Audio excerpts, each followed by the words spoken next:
Hi అండి. ఈరోజు masala chicken curry కుక్కర్‌లో క్విక్‌గా ఎలా తయారు చేసుకోవాలో చూసేద్దాం రండి. ప్రాసెస్‌లోకి వెళ్ళే ముందు నా ఛానెల్‌ని ఇంకా సబ్స్క్రైబ్ చేసుకోకపోతే వెంటనే సబ్స్క్రైబ్ చేసుకోండి.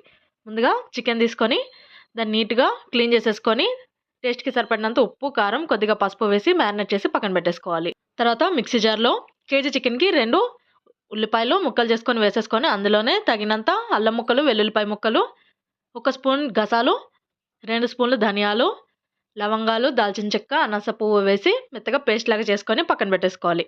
తర్వాత కుక్కర్‌లో కొద్దిగా ఆయిల్ వేసుకొని, ఒక బిర్యానీ ఆకు, షాజీరా వేసేసుకొని అవి వేగిన తర్వాత, ముందుగా మనం చేసి పెట్టుకున్న ఉల్లిపాయ పేస్ట్ వేసేసి అది బాగా వేగిన తర్వాత చికెన్ వేసుకొని ఒక 5 నిమిషాల పాటు దానికి పట్టించి బాగా కలిపేసి తర్వాత చికెన్ ములిగేంత వరకు నీళ్లు పోసి పచ్చిమిరపకాయ ముక్కలు, కొత్తిమీర వేసి మూత పెట్టేసి 2 విజిల్స్ రానిస్తే ఎంతో టేస్టీ అయిన చికెన్ మసాలా కర్రీ క్విక్‌గా రెడీ అయిపోతది.